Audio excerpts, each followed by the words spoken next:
Boa tarde, boa tarde. Vou começar em pé, mas daqui a pouco eu sento, tá? Vou fazer um bate-papo aqui. Primeiro eu quero agradecer aqui ao Clube do Empreendedor. Cadê o Rafael? Já saiu? Rafael, Leonardo, a Carol, pelo convite de mediar essa mesa tão importante aí para essas grandes transformações que estamos vivendo, né? Aqui nessa região do Porto, mas eu digo mais ainda, né? Transformações que estamos vivendo no cenário do Rio de Janeiro e que vão impactar toda uma sociedade, né? Eu sou a Mica, tá? Michele Beatriz, mas podem me chamar de Mica. Sou arquiteta e urbanista e fico muito feliz por mediar um painel como esse, falando sobre infraestrutura e grandes empresas fazendo essa conexão justamente aqui num fórum como esse de empreendedorismo, né? Eu acho que, na verdade, todo mundo aqui tem um grande papel muito importante para o cenário da nova sociedade, a Sociedade 5.0, onde o papel da arquitetura, da engenharia, das tecnologias, a gente acabou de ver aqui no último painel, tudo isso é muito importante para a gente criar uma nova cultura, uma nova sociedade de fato. E o impacto que isso traz através de grandes obras e de grandes empreendimentos, unido aí às grandes tecnologias, é que vai nortear aí realmente qual vai ser a nossa cultura daqui para frente. E eu gostei muito do último painel, onde todos, absolutamente todos, falaram da importância do ser humano, né, no centro disso tudo, né? Não basta a gente ter tecnologia, e eu não falo somente de acessibilidade, mobilidade, sustentabilidade, mas de inclusão. Como o ser humano vai estar incluso nisso tudo, né? Então, é muito importante fórum, debates como esse, onde a gente consegue linkar e trazer muito bem isso aí que o Clube do Empreendedor faz, trazer esse mindset empreendedor, porque aqui rodam grandes negócios, mas também com o pequeno, né? A gente está trazendo, deixa eu falar números, né, errados aqui, por favor me corrijam, mas a gente está falando de um cenário de mais de, 10, 15 mil novas habitações, pessoas morando, mais de 15 mil pessoas morando, fora as passantes, fora... A gente acabou de ver aqui também no último painel o Porto Maravilha trazendo grandes negócios, ou seja, pessoas trabalhando aqui nesse novo cenário. Então, é muita gente vindo para cá para habitar, para trabalhar e para gerar negócios, né? E aí não só os grandes negócios, mas o microempreendedor, como que se insere e como ele faz essa conexão aqui dentro desse mundo, né? E aí, falando em conexão, a gente vai passar por uma trilha aqui com todos vocês, mas antes de tudo, a gente fala de parcerias, né? Nada disso, ninguém faz nada sozinho e muitas parcerias aqui, não somente no papel multidisciplinar técnico, né?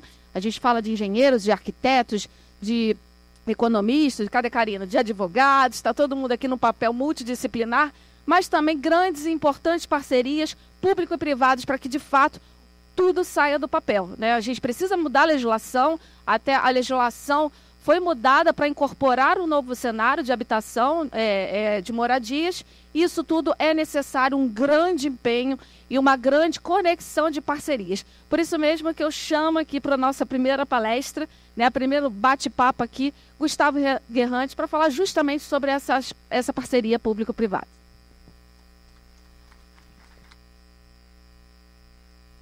Boa tarde a todos e a todas. Muito obrigado pelo convite mais uma vez para participar desse fórum. Sempre convidado, virei.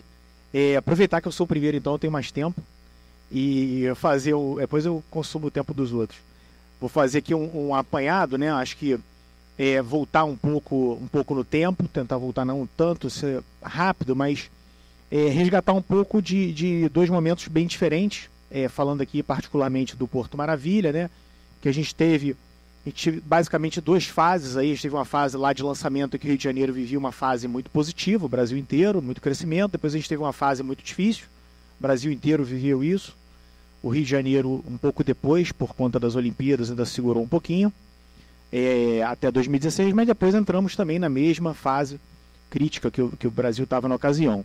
Naquela primeira ocasião a gente teve ali uma ocupação, né? O projeto Porto Maravilha tinha ali uma projeção, uma ideia de que a gente teria, né, uma ocupação comercial mais rápida, mais acelerada, e não bastasse, né, aí alguns autores vieram, Tishman veio, Autonomy, a 20 tinha lá o edifício do Moinho, enfim, muitos desses projetos eram projetos comerciais e foram de fato os primeiros né, acontecer. Ainda tinha muita dúvida, existia muita desconfiança, né, com relação a ser um lugar para morar. Essa sempre foi uma pretensão, mas era sempre uma coisa mais, né, um projeto diferente de realidade.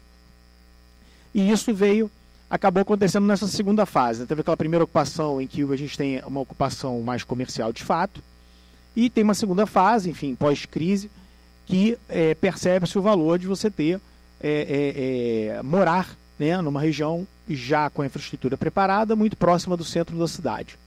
E isso veio acontecendo muito rapidamente, né, de 2021 para cá. E aí, finalmente, esse ano, agora 2024, a gente vai ter os primeiros moradores aqui pertinho. A gente já tem aí, recentemente, os meninos, né, que estudam aqui na frente, de onde a gente está, no Maravalli, que estão morando nesse prédio e estudando ali na frente, são os primeiros alunos da faculdade de matemática.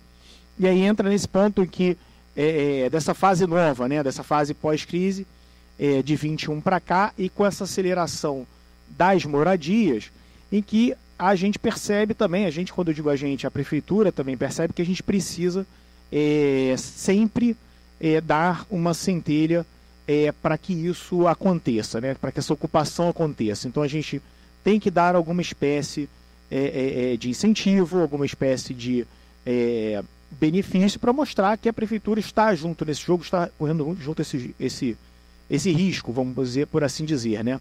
Então acho que as iniciativas no Reviver mostram um pouco isso, bastante eu diria, né? A gente tem lá umas iniciativas no Reviver Cultural em que a gente dá um subsídio para que aqueles imóveis antes vazios sejam ocupados. Acho que o Maravalli, que é um investimento aí em torno de quase 100 milhões de reais, integralmente feitos pela prefeitura, mostra a nossa intenção de ocupar com emprego de qualidade, com ensino de qualidade, essa região. A própria recuperação do teleférico, que ficou muito tempo parado, desde 2016 parado. Então, assim, de 21 para cá, nessa região, não estou incluindo o Reviver Cultural, não estou incluindo o centro da cidade. Nessa região, a gente tem de 21 para cá um investimento aproximado de 500 milhões de reais. Nessa região do Porto Maravilha, fora o que foi feito lá na época da PPP. Junto, sem a gente ter essa participação das empresas que confiaram e que vieram, aqui está o exemplo da Cury, está o exemplo da Tishman, o exemplo da Autônoma, o exemplo da Encamp, a Cury mais rapidamente, né, foi, acho que vamos dizer assim, foi a mais rápida, a mais ágil, a que mais arriscou, e por isso também está colhendo aí os melhores frutos. E daquelas empresas que para cá vieram e que compraram o projeto, né, Porto Maravilha, a gente não teria tido essa velocidade nos últimos 3 anos, 3 anos e meio. A gente não teria conseguido multiplicar esse investimento que foi feito, parte estatal, pela parte da prefeitura, junto com esse incentivo. O Maravalli, né, por exemplo, ele é parte do projeto do Porto Maravilha desde 2009, não é uma coisa que surgiu agora.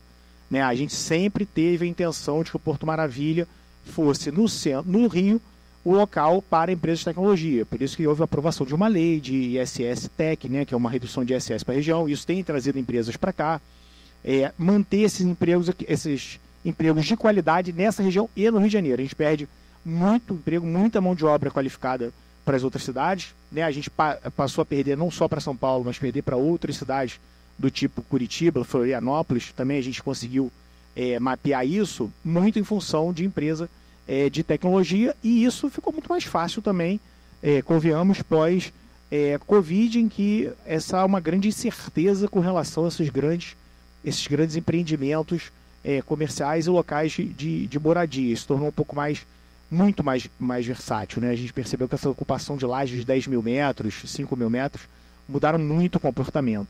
Então a gente entendeu que precisava de um subsídio, de um investimento estatal para gerar essa confiança, para trazer esse empresariado para cá e o cidadão para cá. Hoje a nossa missão, acho que a nossa próxima grande missão, a gente teve essa missão de recuperar o que estava, vamos dizer assim, uma parte não operante, uma parte depreciada, para que essa nova fase acontecesse. Daqui para frente, a gente entende ter uma nova fase interessante, que é receber esses moradores. Então a gente vai viver agora uma fase dos primeiros moradores, dos novos moradores. Né? A gente está falando de uma região cujo censo, o último censo indica, até uma queda em relação aos habitantes de 2010, né? O último censo que tinha era muito antigo, então era uma região que tinha 29 mil, caiu um pouquinho, foi lá para os seus 28, mas uma região que pode passar de 28 para 45 em 4 anos, é muito pouco tempo. A infraestrutura ela está pronta, rede, água, esgoto, essas coisas, enfim, isso aí foi feito durante as obras. Mas é a infra dessas pessoas transitarem na região, né? Como é que esse morador vai transitar aqui? Ele vai numa padaria, ele vai na pizzaria, ou seja, esse novo comportamento, uma coisa que a gente jamais imaginava ver, porque, para mim, né, eu tenho 45 anos, a Pereira Reis era uma rua que eu passava para pegar a Ponte Rio-Niterói, né, basicamente, para acessar ali para pegar a Ponte Rio-Niterói. E agora a Pereira Reis vai ser uma rua que vai estar lá uma família passeando com o seu cachorro, indo andar de bicicleta, indo passear com a família. É um novo comportamento e uma nova ocupação que demanda da gente, poder público, uma nova atenção, uma forma diferente. E a gente precisa receber bem esse novo morador, porque esse novo morador é o que vai trazer os futuros novos moradores, que é o que a gente quer para a região, adensar a região. Então, se a gente não trabalhar esses três, né, esses três P's aí, vamos dizer assim, que é parceria com mais 3 P's aí de privado, empresário e agente, poder público, de fato a gente não vai conseguir trazer na velocidade e na qualidade que a gente quer. Muito obrigado.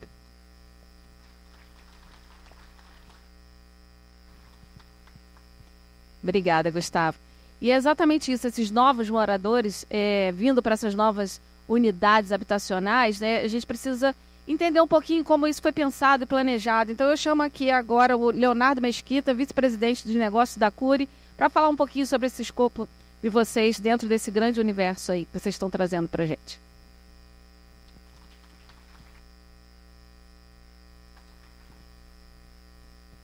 Boa tarde a todos. Leonardo Mesquita, sou vice-presidente de negócios da Cury. A gente, como a gente colocou, é uma empresa que está atuando com um volume bem elevado de investimento aqui na região.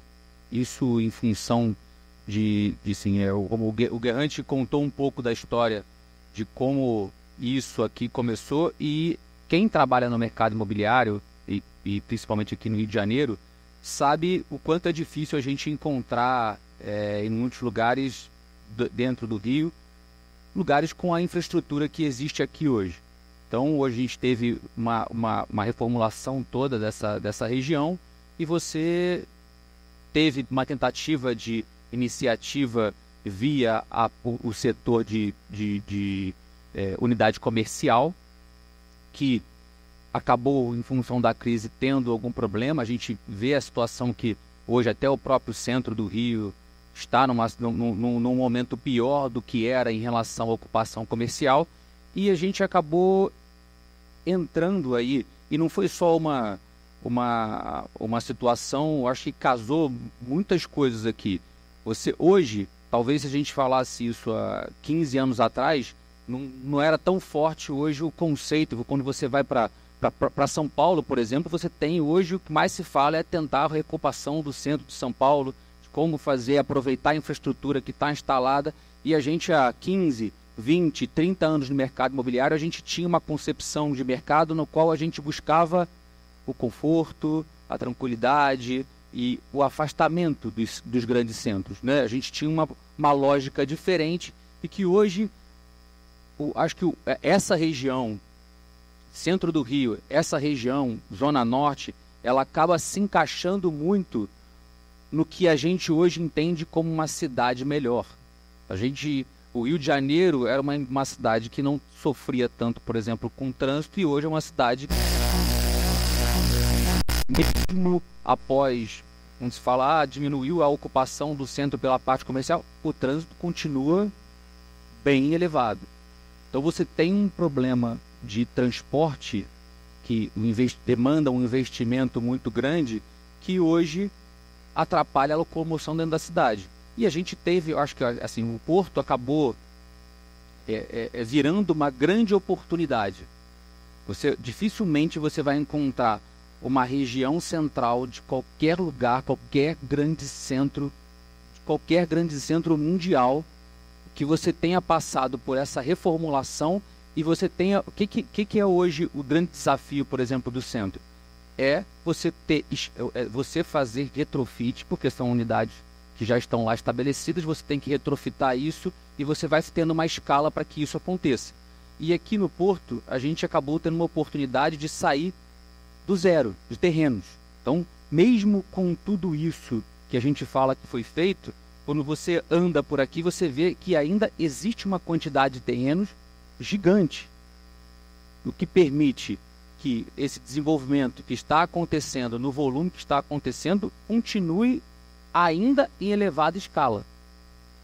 E tudo isso, eu acho que o Grande colocou bem, que eu acho que a gente está num outro momento hoje. A gente já teve esse fórum no passado, mas acho que agora o fórum muda até um pouco de figura, que é o que se gera de oportunidade em função dessa demanda que vem acontecendo e vem gerando, vai não só gerar novos moradores, como outras demandas. Está falando aqui em 15, 20 mil moradores num curto espaço de tempo, e novos empreendimentos continuam sendo lançados.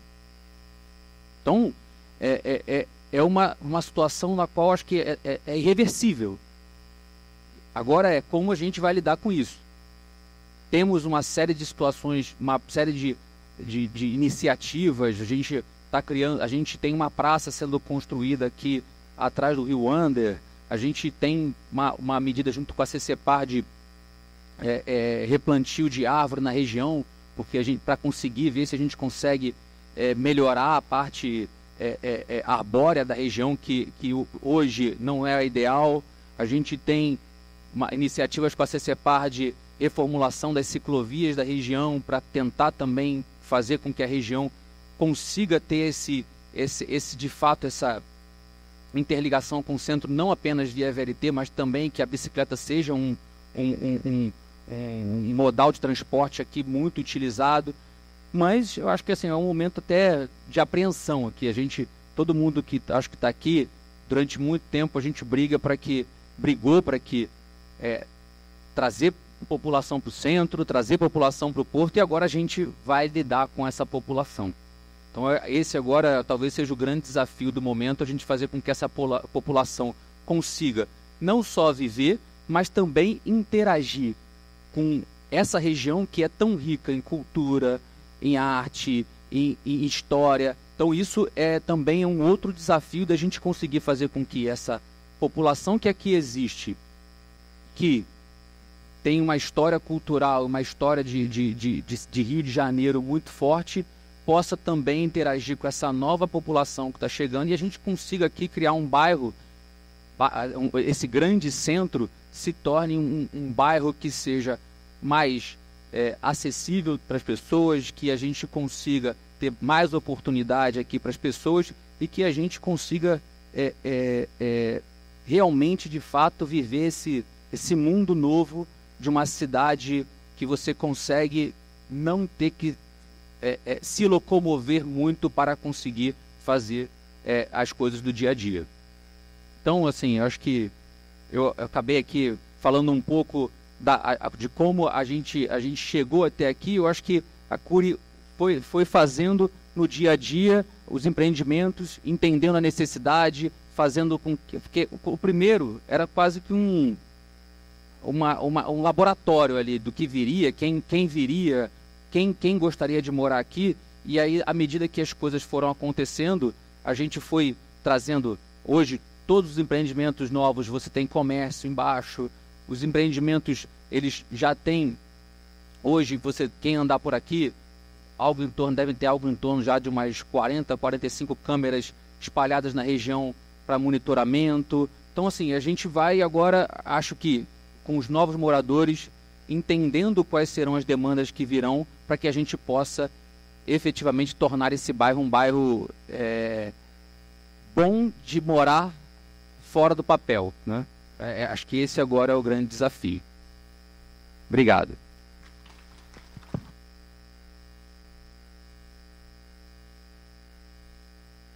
Obrigada, Leonardo. E exatamente isso, né? Na verdade, é um aprendizado para todo mundo, né? É um bairro novo, é algo novo, são pessoas novas, é uma cultura nova, e a gente precisa ir sentindo, né? O ser humano no centro de tudo. E a gente precisa realmente saber escutar, saber ouvir e saber enxergar as demandas, as novas demandas. E para isso, muita gestão é necessária, né?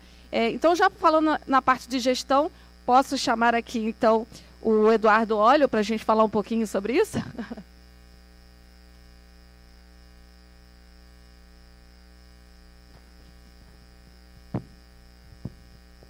Boa tarde a todos. Meu nome é Eduardo. A GMP é uma empresa de gestão de ativos imobiliários. Nós temos 4 empreendimentos aqui na região, corporativos. E não é privilégio do Rio de Janeiro o que o mercado corporativo está passando. Já vinha muito difícil antes da pandemia e depois só continuou. Mas a gente está aqui desde 2013, a gente estava mais ou menos aqui onde está hoje, e era o stand de lançamento desse empreendimento que a gente está aqui hoje, Porto Atlântico. Ele estava sendo lançado naquele momento, nos primeiros empreendimentos corporativos, mesmo ano que derrubou a Perimetral, e era meio que o começo de tudo aqui. Depois que derrubou a Perimetral em 2013 até 2016, ficou um lugar onde as pessoas praticamente não transitavam, não passavam aqui, ficam mais isolados. E quando os primeiros empreendimentos começaram a ficar prontos, aos pouquinhos o endereço começou a tomar notoriedade. Em 2016 a gente inaugurou esse empreendimento, nesse centro de convenções, foi o primeiro dia de startup do empreendimento. Naquela mesma época a L'Oréal estava chegando também, estava com o seu empreendimento começando, a Tishman concluiu seu segundo empreendimento na região, a GTS estava inaugurando Vista Guanabara, o novo Cais do Porto estava inaugurando aqui um pouquinho para frente, já abrigava a sede da Novo Honor. Concluiu o retrofit do Rosário, que é aquele empreendimento que fica em frente à Capitania dos Portos. E sem falar dos empreendimentos que vieram um pouquinho depois, que veio o Museu do Amanhã, veio o Aquário, veio a Roda Gigante. São equipamentos culturais que vieram para a região dentro de um planejamento que se tinha aqui para a região do Porto Maravilha. De lá para cá, o Porto Maravilha ele tem uma característica hoje que é muito de um CBD, que é a sigla para um distrito empresarial de negócios. Distrito empresarial de negócios, eles ocupam uma área da cidade que são voltadas para negócios, para grandes empresas. E são reconhecidos essencialmente como grandes concentradores de edifícios comerciais e corporativos, que é o nosso caso hoje, do que a gente tem hoje mais evidentemente. E o que está acontecendo hoje, acho que nos próximos meses, é um novo capítulo do Porto Maravilha, que vai mudar tudo, muda totalmente a chave. É a nova fase de tudo, porque para você ter uma concepção de bairro, de endereço, de território, como você quiser chamar, de vizinhança, de propriedade, de comunidade, é necessário que você tenha a variável residências. E todos os empreendimentos de sucesso, novos bairros que são criados em qualquer lugar do mundo, a questão residência é fator crítico de sucesso para viabilizar um modelo de negócio de um novo bairro, de um novo endereço. Porque precisa de fluxo, tem que ter gente. O que acontece hoje é que a nossa dinâmica de dia a dia, de rotina aqui do empreendimento, do bairro, ela funciona basicamente de segunda a sexta em horário comercial. Quando termina o dia, meio como se desligasse o bairro. Tudo fica escuro, fica vazio, dá uma sensação de insegurança, porque não tem fluxo de pessoas. Você não tem comércio, porque não tem gente circulando, então você não tem lojas. E não que isso não tivesse sido pensado, né? Esse empreendimento ele tem o strip mall aqui com 50 lojas. Os empreendimentos corporativos que estão prontos hoje, eles já vieram com o conceito de fachada ativa, como que o Zacuri está entregando, que é para abrigar comércio, loja, conveniência, facilidades, serviços. Mas ele não tinha gente aqui para consumir isso. Não dá para depender só de quem está trabalhando no prédio. Então ficava naquela ovo ou galinha, né? Quem vai chegar. Então, quando os empreendimentos residenciais ficarem prontos agora, vai trazer para a região o conceito de fluxo de pessoas que vão demandar serviços, que vão demandar novos negócios, que vão gerar outros empregos, que vai melhorar a dinâmica da relação da comunidade com quem a gente tem aqui em volta.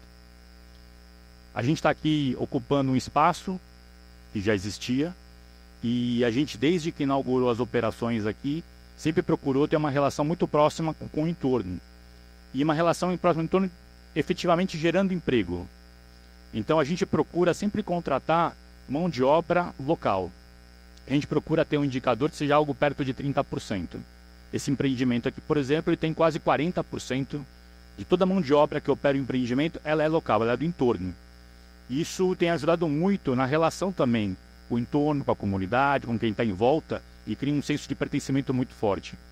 Evidentemente, a gente contrata aqueles que estão capacitados, que têm competência para isso. E tem funcionado muito bem. Quando a gente fala de mais 10 empreendimentos que vão chegar aqui, nós estamos falando da geração de, basicamente, cada empreendimento vai gerar, de mão de obra direta, de emprego direto, algo perto de 50 empregos diretos. Então, que gente que vai poder ser empregado, que vai trabalhar, que vai estar aqui nesse entorno e vai poder se relacionar. Então, vai mudar totalmente a dinâmica do que tem hoje. A gente vai ter uma sociedade muito mais plural, muito mais diversificada no que a gente diz de capacidade profissional, de nível cultural, de demandas e necessidades, porque você vai ter o perfil de quem mora, vai ter o perfil de quem trabalha, vai ter o perfil de quem está começando, o perfil de quem está estabelecido. Também você tem um leque enorme também de perfil de ocupação que vai estar chegando aqui. Isso vai mudar tudo. Então, quando tiver o quarto fórum, é outra dinâmica, é outro Porto Maravilha, é outra coisa que vai estar acontecendo. Então, o reflexo e as preocupações não é só tipo quem vai chegar para morar, mas assim, quem está no prédio comercial, no prédio corporativo, quem tem o estabelecimento de negócio, que tem lojas aqui, por exemplo, tem alta expectativa, porque isso vai mudar totalmente o jogo. Espera-se muito mais ocupação das salas comerciais que estão vazias, ocupação das lojas que estão vazias, porque vai ser uma tendência normal e natural dessa troca de empreendimentos que tem uso misto, que tem uma ocupação muito mais inteligente, muito mais planejada. Para encerrar minha fala, acho que ficam 2 desafios. Tem muita coisa boa, mas tem 2 desafios. Um é fazer o equilíbrio entre a modernidade e o histórico, né? A gente está numa região que tem história. Então, prédios novos, equipamentos novos, toda essa modernidade, como é que a gente vai equilibrar isso com o histórico? E o segundo desafio, que é que essas novidades, elas sejam tão boas para quem está chegando, mas também sejam tão boas para quem já está aqui. Então, como é que a gente vai poder ter serviços, equipamentos, conveniências, mas também para quem já está aqui, para quem já tem seu negócio hoje, que se tiver visão e capacidade, vai poder melhorar o seu negócio.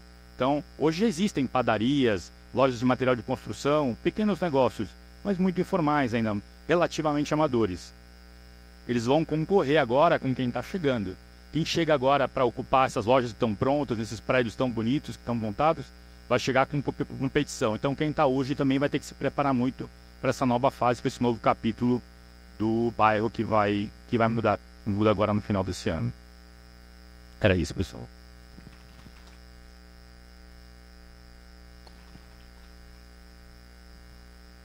Obrigada, Eduardo.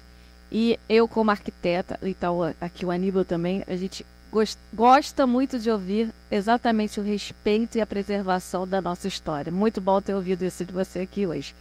E aí, pegando um pouco da fala também do Eduardo, exatamente isso, a gente está criando várias unidades habitacionais, comerciais e de uso misto, e à medida que isso vai se instalando, de fato, tem uma dinâmica aí, né? Porque precisa ter um interesse, primeiro precisa ser ocupado para ter o interesse de quem vem fazer aqui o comercial, o negócio dele.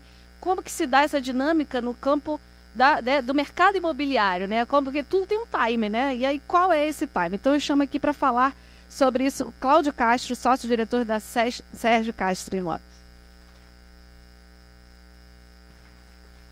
Eu acho que a tônica do Porto passa muito pelo que todo mundo falou aqui, porque o carioca é meio São Tomé. Ele ainda não acredita. Tá? Tem gente comprando que vai morar, tarará, tarará, mas quando a gente olha, se a gente for leitor de comentário de rede social, vai ser assassinado na rua, vai cair no buraco. Esse é o problema do Rio. O carioca, ele gosta muito e tem muito prazer, sabe-se lá por quê, prazer mórbido esse, de falar mal das iniciativas da sua própria cidade. Então, o que a gente tem aqui, a gente fala pro cara, o corretor, imagina, o corretor fala, olha, vão ser 9.000 unidades novas aqui, que vão ter, obviamente, mais do que 9.000 moradores. O cara fala, mas não vou entregar. Aí a gente passa, mostra a fotografia, olha, a Cury vai entregar 1.700 unidades agora. Será? Então, esse é o problema principal que a gente tem na cidade. A nossa cidade, ela tem um problema grave isso não é só o centro, de reputação. E o centro da cidade do Rio de Janeiro precisa adiantar, de alguma maneira, essa reputação. Mostrar, por exemplo, que o projeto Reviver Cultural está abrindo 37, 45, 50 lojas novas, todas com o subsídio da prefeitura para manter as fachadas ativas. As pessoas precisam parar de lembrar só da parte boa também, as pessoas gostam muito disso. Às vezes o cara senta comigo e diz, eu comprei essa sala por 500 mil reais em 2012 e agora ela vale 120. Bom, eu quando comecei a trabalhar com meu pai, era outubro de 1996, no centro da cidade. Preço médio de uma sala de 30 metros, 7 mil reais. Eu vendi para um procurador uma vez que ele disse, minha casa está de livro até o teto, eu preciso comprar umas 3 salas no centro para poder colocar meus livros, depois eu vejo o que eu vou fazer. Isso ninguém lembra. Ninguém lembra de 1996. As pessoas esquecem que o preço era nada, das salas comerciais principalmente, subiu e depois caiu. As pessoas só falam da época que estava lá em cima e caiu. Isso a gente passa. Nós temos aqui casos fantásticos no Porto. Temos o caso de um cliente que comprou um galpão por 700 mil e em 2013 recusou 70 milhões. E agora está reclamando que não vale 20. Pô, mas como é que funciona isso, né? As pessoas elas têm que medir o acontecimento olhando o universo completo. É óbvio que o centro perdeu centralidade. Era óbvio. O cara lá de Campo Grande, para tirar uma carteira de motorista, tinha que vir no centro. Cara, sei lá de onde, tinha que vir para poder botar o dedão lá no Instituto Félix Pacheco. Agora o cara tem de bairro, tem fórum nos bairros. Não tinha nada disso quando eu comecei a trabalhar. Então todo mundo tinha que obrigatoriamente vir para o centro. Então é óbvio que o mundo modernizando-se, as pessoas criaram diversos centros. E as pessoas não precisam mais vir ao centro para fazer qualquer coisa. As pessoas vinham ao Saara para poder fazer as compras. Agora tem vários outros comércios populares até. Outro dia nós fizemos uma locação de uma loja em Campo Grande, 2 milhões de luva, uma loja em Campo Grande. Antigamente isso era tudo por aqui. Então a gente tem que passar as boas notícias. Por quê? Porque a gente é ufanista? Não. Porque as pessoas têm mania de falar mal do que não conhecem. Então quando a gente vê, por exemplo, que a Cury está fazendo, nós até fizemos alguns negócios com eles, estamos, se Deus quiser, fazendo outros aí, e possibilitando que eles possam fazer mais e mais empreendimentos. São empreendimentos que estão vendendo aí a 8.300, 9 mil reais o metro quadrado. Ah, não é o que se esperava lá atrás, quando foi feito o porto, aí veio aquela história de Porto Madeiro, parará, mas está acontecendo. As pessoas estão comprando, as pessoas preferem morar no centro. Por quê? Porque o transporte, como ele falou, é o princípio da cidade compacta. Para que eu vou expandir a cidade, criar mais infraestrutura, se eu já tenho tudo isso aqui sem funcionar, né? Então é óbvio, e era óbvio para nós, que o negócio ia dar certo. A gente também comemorou uma grande vitória junto com nossos clientes. Nós vendemos aquele prédio da Rua Sacadura Cabral 103, onde era o jornal, depois foi a SEDAI e depois foi o INEA. Ideia minha, eu com a planta do prédio debaixo do braço, enchendo o saco do meu cliente para comprar. Compra isso, pelo amor de Deus, não é possível que alguém perca dinheiro comprando isso. Ah, será, Cláudio? Puxa vida, retrofit é caro, parará. Vendeu aí a 12 mil reais o metro quadrado. Vendeu em 5 horas, vendeu o negócio todo. Quer dizer, as pessoas querem morar no centro, acreditam. E conforme as entregas forem acontecendo, aí vai ser um frenesi. Aí a pessoa vai reclamar, puxa vida, o primeiro lançamento da Cury, acho que era 7 mil metros, não era, Léo? Alguma coisa do gênero. Ah, eu queria 7 mil, agora não tem mais 7 mil. Nós estamos no Porto do Rio, a Sérgio Castro, desde 2008. Inauguramos uma filial. Quando eu chegava para trabalhar, se chovia, enchia 3 metros de água. Tanto que a gente fez um mecanismo para poder tirar a água, porque senão levava os móveis, levava computador, levava tudo da filial que nós fizemos. Nós restauramos um prédio de 1899, ficou lindo, na Rua Sacadura Cabral. Aquilo ali não tinha nada. Tinha uma padaria que você entrava e você não... Se você comesse, você não saía, não sabia se saía de lá vivo, entendeu?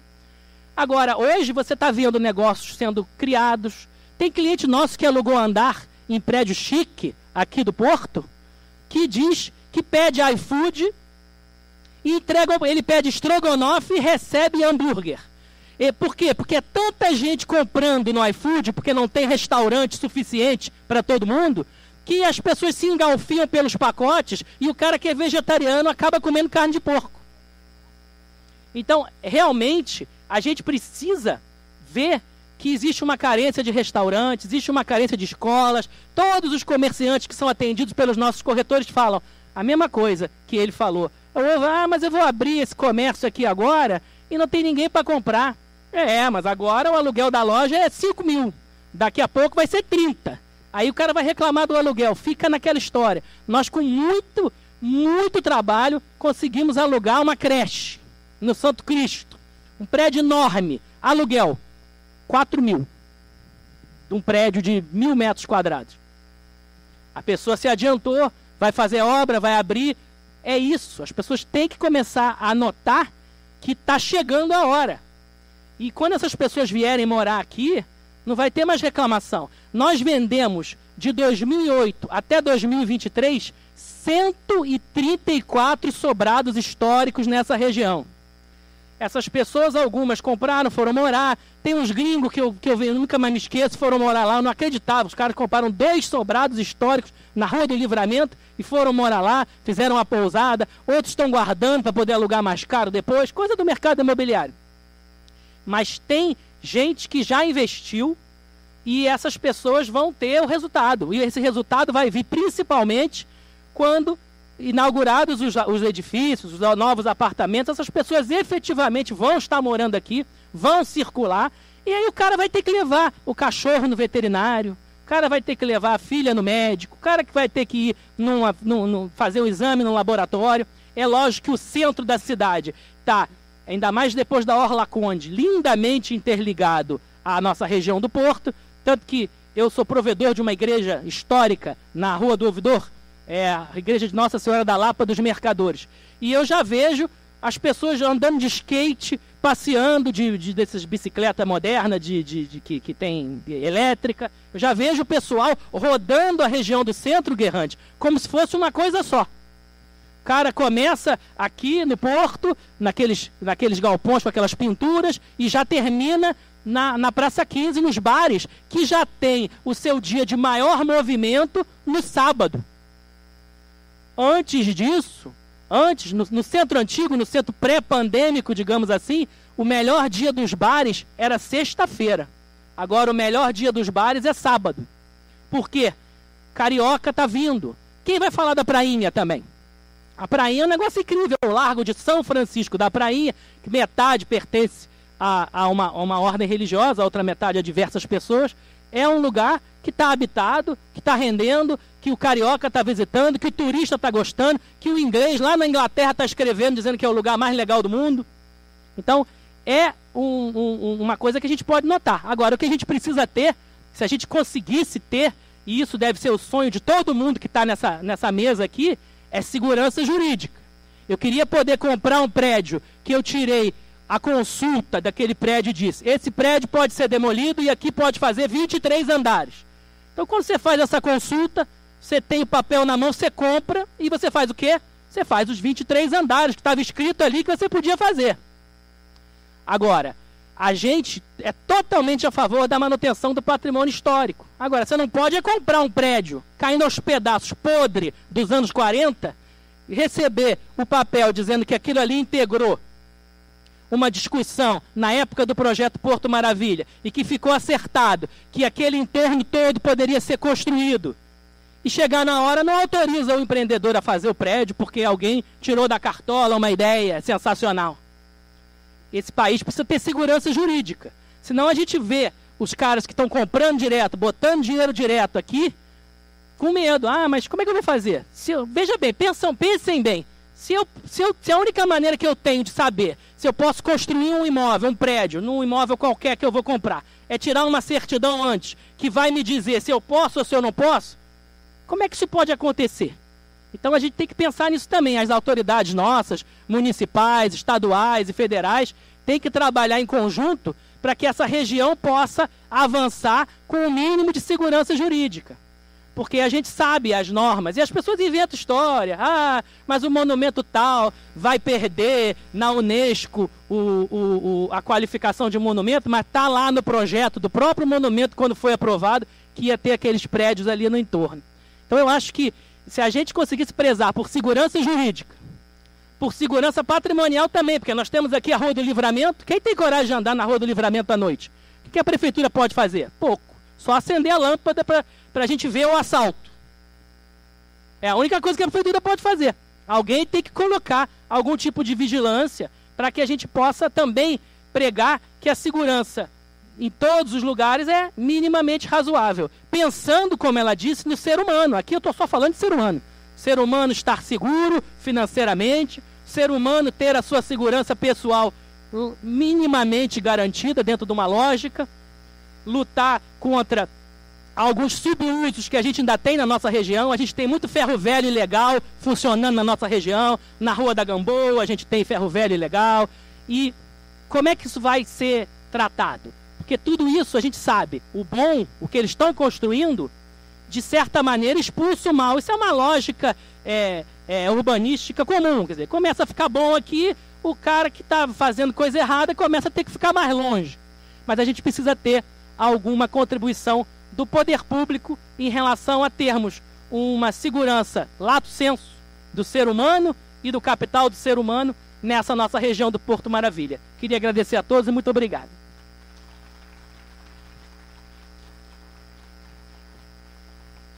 Cláudio, muito obrigada. E quero dizer que eu compartilho também dessa energia, dessa valorização como carioca e como brasileira que sou. E exatamente isso. Eu acho que há uns 2 anos saiu na Time Out, que é a revista inglesa, né? Que o bairro da Saúde, né? Um dos 49 bairros mais interessantes do mundo. Ou seja, a gente é valorizado lá fora, né? Enfim, é exatamente isso. E aí, falando de ser humano, estamos falando de ser humano, habitando, trabalhando, fazendo negócio, gerando negócio, mas como é a locomoção disso tudo, né? Como a gente integra isso tudo? Vamos falar um pouquinho sobre mobilidade. E não deixei por último, não é menos importante, mas deixei porque eu quero fazer 2 perguntas ao nosso próximo convidado aqui, que é o arquiteto urbanista Aníbal Sabrosa, da RAF Arquitetura, responsável pelo projeto Gentileza, mas também, hoje, vice-presidente do Conselho de Arquitetura e Urbanismo do Rio. Então, Aníbal, eu gostaria de ouvir um pouco sobre esse projeto de integração, como é pensar a mobilidade num bairro totalmente novo e, ao mesmo tempo, né, histórico para a gente, como é integrar isso tudo e qual a sua visão como arquiteto e a visão do Conselho hoje de Arquitetura em relação a essas grandes transformações.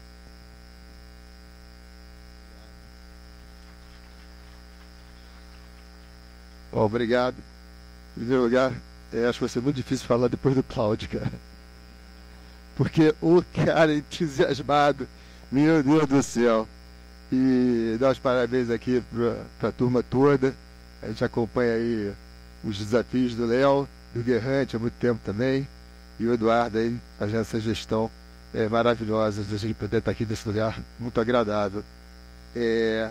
Bom, eu tenho então, como a Mica falou, estou aqui com 2 chapéus. Estamos, né, vice-presidentes do Conselho de Arquitetura e Urbanismo. É uma gestão que começou agora, esse ano, tem poucos meses. E uma das nossas tarefas é exatamente juntar a comunidade, juntar o ser humano prol a cidade, a arquitetura e ao urbanismo. Então já fiquei aqui o convite para o pessoal do empreendedor, do clube, e também da CCPAR. Da CCPAR não sei se a gente já tinha se falado, mas o CAL tem feito acordos, né, de cooperação. A gente assina os termos, a gente assina esse inglês na plenária, onde todos os conselheiros estão, que é sempre na segunda e terça-feira do mês, para oficializar um relacionamento, para a gente poder ter mais ações conjuntas, porque é aquela coisa da preguiça, né, da roda, assim, que falaram aqui, a roda está inventada por alguém, e alguém está precisando da roda aqui e não tem a roda. Então, a gente se ajudando, a gente vai mais para frente, né? Bem, falando um pouco agora de urbanismo, sim, eu acho que eu sou o mais velho da mesa, não tenho certeza, tenho 59 anos de idade, e na faculdade a gente estudou a revitalização da área portuária do Rio de Janeiro, né? E tem um túnel ali chamado Arquiteta Nina Raba, que foi minha professora. Ela me deu um livro do Jaime Lerner quando ele estudou aqui a região. Então, assim, é uma região muito fantástica, muito dinâmica, e ela é feita pelos arquitetos e urbanistas para o ser humano, mas contando com os empreendedores. Sem os empreendedores não existe urbanismo. Então, assim, falando um pouco do óbvio, né? No final do dia, depois dessas palestras todas, eu e vocês vamos ter a mesma experiência de sair de casa, de vir para cá. Como é que a gente veio? A gente veio pegando um túnel, ou pegando uma rua, ou pegando uma barca, ou pegando uma ponte, ou vindo a pé. Né? Então, assim, essas experiências são feitas pelo homem para o homem. Então, essa questão de mobilidade, que a Mica comentou, ela é essencial para a cidade. Né? Por que o centro ficou vazio? Porque tinha, até outro dia, uma lei que impedia a residência no centro da cidade do Rio de Janeiro. Né? Então essa lei foi botada abaixo, junto com o elevador perimetral, e daí nasceram alguns prédios. Ó, aquele prédio ali. A cidade, por exemplo, é feita de prédios icônicos, que é aquele, a gente tem o Aqua ali, da Tishman Speyer, e o projeto do Instituto Norman Foster.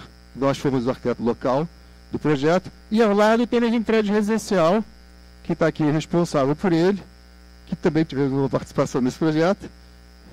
Pausas para os comerciais. Desculpa, gente. Dei uma de Karina aqui agora. Cadê a Karina? Então, assim, a cidade é feita de coisas icônicas e coisas normais. As coisas normais, elas são feitas para a grande população. A gente vai chegar em 2050 com 3 bilhões de habitantes no mundo. Então, a gente precisa criar espaços acessíveis para todos. Falamos aqui de acessibilidade à moradia. Né? Então, a gente precisa ter espaço. E o centro do Rio, falando em mobilidade, ele tem vários transportes, né? Que chegam aqui. Então, ele perdeu a centralidade empresarial, comercial, oficial, né? de gestão da cidade, do estado, do país. Mas ela tem uma vocação, ela tem um lugar, ela está pronta. É um lugar, em qualquer lugar do mundo, já estaria ocupado de novo. Né? A gente está hoje num movimento contrário, é fato, é indiscutível. Falou-se aqui sobre tecnologia. A próxima década não vai ter 5 anos, não vai ter 10 anos, tenho certeza. Foi falado aqui, inclusive. Alguém falou de 5 anos aqui, vai mudar tudo. Então, o que acontece hoje na mobilidade, falando um pouco do terminal, o terminal, assim, fazer uma correção aqui da Mica, ela não é autoria do meu escritório, tá? O terminal, ele é autoria do meu escritório, mas ele foi desenvolvido um estudo pelos nossos parceiros da prefeitura. Na época foi o Washington Fajardo, era o secretário de planejamento, toda uma equipe, a própria CCPAR, obviamente, participou, e foi feito um estudo de massa, foi definido o espaço, foram definidos os modais a serem colocados lá, e daí foi feita uma licitação para desenvolver a materialidade do projeto. Né? E daí a gente teve a oportunidade, o prazer de desenvolver. Então ali é o terminal, que ele eu chamo que ele é intramodal, porque assim, ao mesmo tempo que se tem ideia que 130, 150 mil pessoas vão passar lá por dia, ele existe para funcionar com 2 fluxos. Um de pessoas que vêm de fora para dentro e que chegam em algum modal e vão para fora, mas a grande maioria vai fazer o intramodal. Vai pegar um BRT, que veio lá de Santa Cruz, da Zona Oeste, ou da Transbrasil, vai pegar o VLT para vir para o centro, ou vai pegar um ônibus circular para ir para o restante da cidade. Então esse trajeto ele vai ser muito mais intra do que para fora do terminal, né? E o terminal ele tem umas características arquitetônicas que a gente buscou, que foi trazer exatamente a essência, de novo, do porto, da região portuária. Então você, quando olha para o terminal, você vê o aço cortem dos navios, você vê o concreto dos elevados, você vê o concreto, a luz, né, iluminando a noite para a cidade, fica como se fosse um marco, né, ali a gente está no marco zero da cidade, né, é Via Brasil número 1. Então, assim, é uma região que está em processo de revitalização, muitos agentes aqui, já é uma região já buscando Infraquinta da Boa Vista, que foi onde morou o dono desse país anos atrás. Então, assim, é uma região que está se valorizando também, e eu não vejo como urbanista essa briga entre o antigo histórico Porto São Cristóvão. Eu vejo exatamente uma valorização de cada um, e cada um construindo a sua parte, né? Vejo que vai nascer uma coisa muito boa aqui. E aí, esses percursos, essas parcerias público-privado de criar ciclovias, de criar novos percursos, ela é fundamental. Sim, existem desafios aqui, foi feita muita coisa, muita infraestrutura, a gente está falando aqui de infraestrutura, foi feito para dar o início da renovação. A renovação está acontecendo e agora novos investimentos vão ser necessários para a gente conseguir fazer o deslocamento dessas pessoas todas, né? Então, assim, eu acho que todo mundo aqui já falou bastante sobre o tema. Não sei se vai ter perguntas ou não, mas eu fico por aqui, então, para não cansar vocês. Muito obrigado, gente. Acho que o nosso tempo já se encerrou, então a gente finaliza esse painel aqui. Eu quero parabenizar a todos os panelistas por serem agentes transformadores dessa nova sociedade e parabenizar aqui o Clube do Empreendedor por trazer, de fato, essa disseminação e fomento do empreendedorismo, porque através do empreendedorismo é que a gente faz, de fato, a roda girar para todos, e essa conexão, network dos pequenos com os grandes, aqui é essencial para essa nova transformação. E eu, como empreendedora também que sou, e arquiteta, fico muito feliz de ter participado desse grande evento. Obrigada.